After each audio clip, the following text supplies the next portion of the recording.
오늘의 첫 번째 출연자입니다. 사람마다 하나님께서 주신 달란트가 다 다르죠. 지금 만나보실 이분은 공부 쪽에는 좀 달란트가 없었던 그런 분입니다.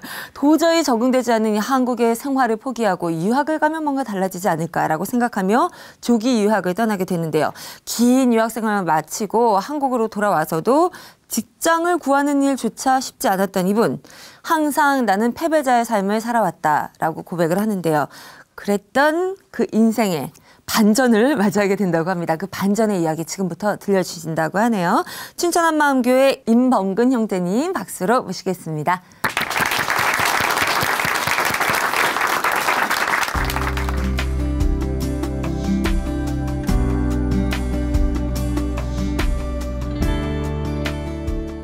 안녕하세요. 저는 춘천한마음교회 임범근입니다. 학창시절 공부를 하도 못해서 이대로 한국에 있다가는 쫄딱 망할 것 같아 인생 대반전을 꿈꾸며 유학을 선택했어요. 그런데 나라만 바뀌었지 저는 바뀌지 않더라고요. 그렇게 좌절과 낙심 가운데 살다 부활하신 예수님을 만나 진정한 신분을 붙들고 왕같은 제사장의 삶을 살게 된 간증을 하려고 합니다. 저는 공부를 아주 못한 아이였어요. 어느 정도였냐면 반에서 꼴찌보단 조금 나은 뒤에서 2, 3등이었습니다. 언제는 수학시험 보는데 문제들이 의외로 잘 이해가 되는 거예요. 역시 비싼 과외를 한 보람이 있구나 생각하며 열심히 문제를 풀었습니다.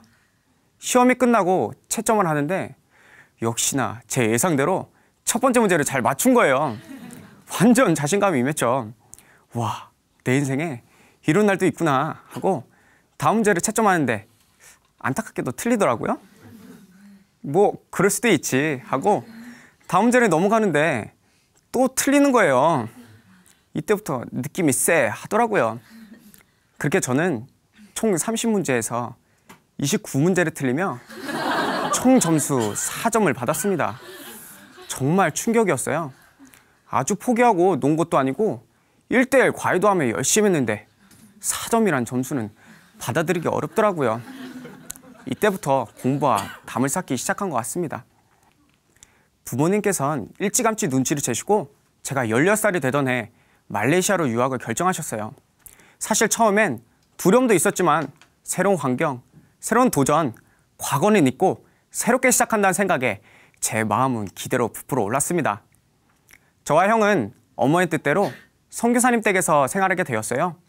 보통 유학생들은 6개월 정도 영어 코스를 밟고 학교에 입학을 하는데요. 저희는 말레이시아 오자마자 3일 뒤에 바로 학교에 입학을 했습니다. 이때만 생각하면 정말 지금도 끔찍해요. 선생님께서 8교시 동안 영어로 수업을 하시는데 도대체 무슨 말인지 못 알아들으니 이건 완전 곤욕이더라고요. 중간고사 시험 시간이었어요. 제가 사실 장이 안 좋은 편이라 평소에도 화장실을 자주 갔거든요.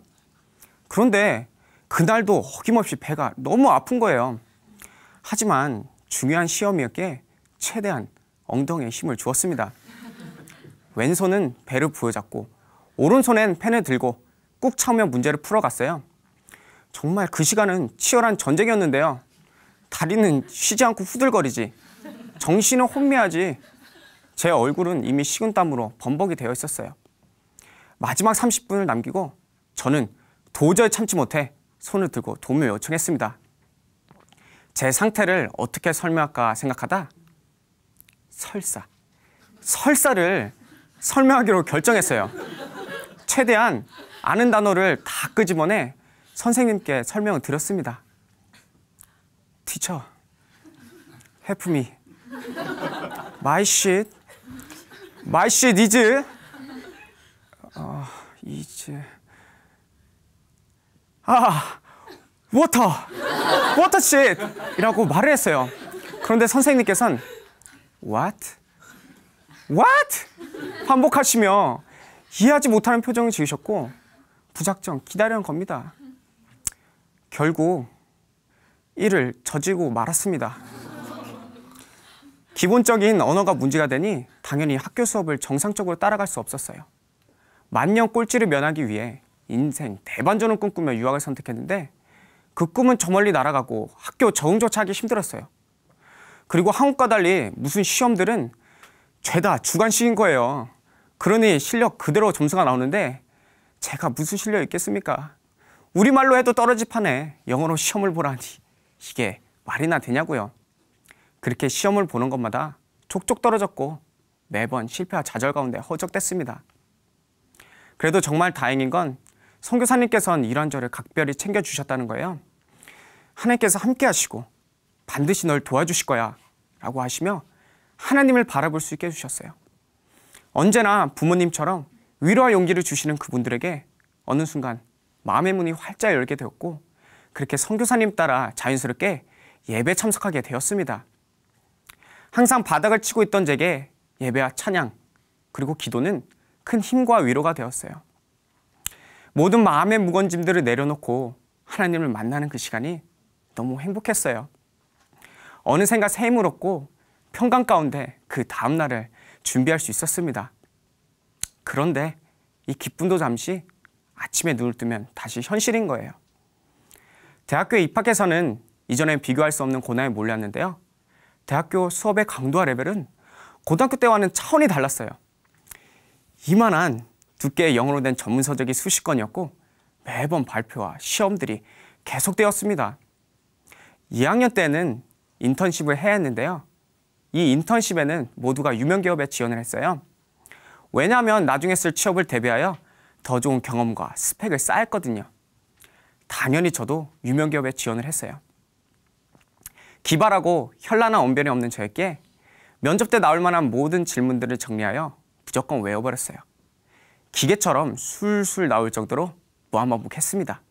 그런데 이 열심히 도리어 독이 될 줄 상상도 못했어요. 드디어 면접이 시작되었습니다. 처음 두세 질문은 제가 준비한 질문들이 나왔고 저는 외운 그대로 똑같은 템포와 똑같은 음으로 기계처럼 완벽하게 대답했어요. 그런데 마지막 질문에서 워낙 긴장해서 그런지 첫 번째 질문의 답을 이번에도 똑같은 템포와 똑같은 음으로 기계처럼 완벽하게 말하고 있는 거예요. 머리에선 봉근아, 아니야, 아니야, 이건 아니야 라고 계속 시도를 보냈는데도 얼마나 잘했는지 제 입에서는 첫 번째 질문의 답이 방언처럼 터져 나오는데 멈출 수가 없었어요. 그렇게 저는 그토록 갈망하던 영어로 원 없이 말만 하다 면접에선 떨어지게 되었습니다. 이게 끝이 아니에요. 이후 두 번의 면접에서도 원 없이 말만 하다 끝났어요. 보다 못한 학교 측에선 최후의 보루로 학교의 파트너사에 그냥 면접 없이 보내버렸습니다. 아버지께서는 이름도 들어보지 못한 회사에서 일을 하냐고 이때까지 뭐하고 지냈냐고 하시며 다그치셨고 저는 그날 눈물로 밤을 새웠어요. 어느 날 저녁 산더미 같은 과제에 치여 어두운 방에 멍하니 앉아있는데 수많은 생각들이 지나치더라고요. 내가 여기서 뭐하고 있나, 이렇게까지 살아야 되나, 정말 힘들고 외로웠습니다. 포기하고 싶어도 포기할 수 없는 상황에 저는 점점 지쳐만 갔어요. 그렇게 저는 가까스로 졸업을 하고 군대에 바로 입대하게 되었습니다. 군대 제대 후 잠시 휴식도 없이 취업을 준비했는데요. 그 결과는 고배를 마셔야 했어요. 여러 가지 계획을 하고 실행에 옮겨보는데도 하나같이 다 실패를 하는 거예요. 해외에서 취업을 하기 위해 가진 노력을 했지만 2년이라는 군 생활의 공백 기간 때문인지 될 듯 하면서도 결과는 실패였습니다. 다시 한국으로 시선을 돌렸지만 한국의 취업 사정은 더욱 만만치 않더라고요. 그렇게 수십 번의 실패를 맛보게 되었습니다. 꿈을 이루기 위한 유학생활에서 남은 것은 공부에 대한 열등감과 패배의식뿐이었어요. 주위에선 권면해주고 도와주려 했지만 무엇을 하든지 실패할 것 같은 두려움에 아무것도 하기 싫더라고요. 제 자신과 부모님을 탓하며 그리고 인생만을 비관하며 하루하루 살게 되었어요. 살아도 살아야 하는 게 아니었어요.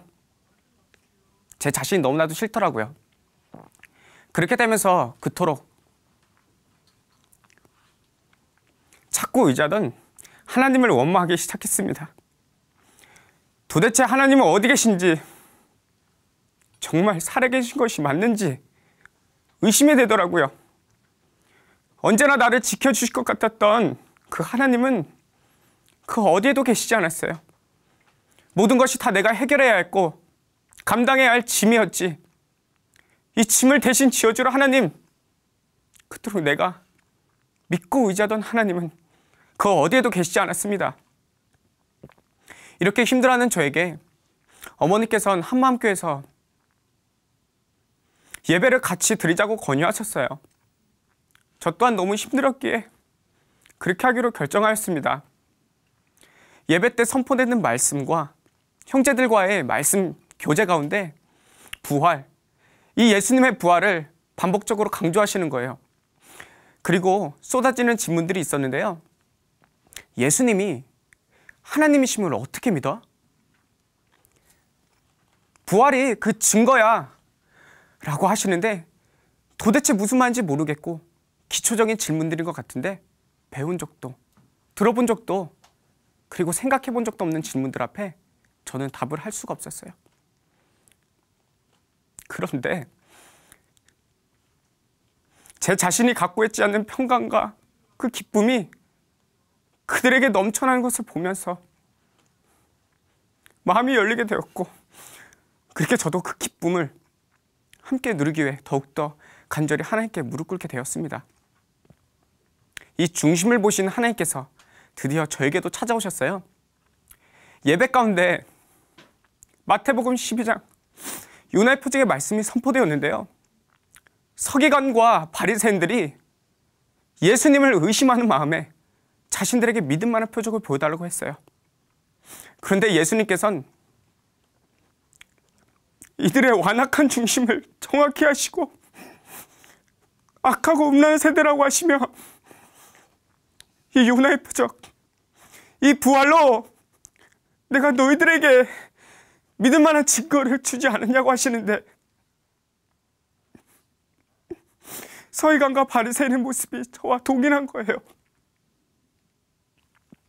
항상 어려움이 올 때마다 하나님을 찾았어요. 하나님, 내 눈앞에 있는 상황들을 해결해 주시면 당신을 믿겠습니다. 지금 이 순간 나에게 눈으로 보고 느낄 수 있는 표적을 보여주세요 하며 그분을 시험하고 의심한 자가 바로 저였더라고요. 그러한 가운데 아무 대답 없으신 그분을 향해 당신을 위해 얼마나 열심히 사는데 왜 안 도와주세요? 오직 주를 위해 살고 있는 저인데 왜 이렇게까지 힘들게 하세요? 하면서 변하지 않는 상황을 두고 그분을 얼마나 원망했는지 모릅니다. 그런데 2000년 전에 성경대로 예언대로 부활하셔서 자신의 존재와 그 살아계심을 정확히 못 박아 놓고 가신 거였어요. 내가 똑똑히 살아했다고, 내가 천지를 창조한 하나님이라고 절대 흔들릴 수 없는 믿음의 증거를 이미 주고 가신 거였어요. 부활의 주 앞에 서는 순간 제 신앙의 실체와 마음의 중심이 그대로 드러났습니다. 이때까지 입술로는 예수님을 나의 주, 나의 하나님이라 고백하며 살았어요. 그런데 진정 내 인생에서 예수님을 나의 주인답게 모신 적이 한 번도, 단 한 번도 없었던 거예요. 하나님의 원수, 진노의 자녀, 마귀 새끼, 이런 나를 살리셨다고 예수님께서 죽으셨습니다. 그리고 부활하셔서 자신의 존재와 그 사랑을 다 담아 보여주고 가신 거였어요.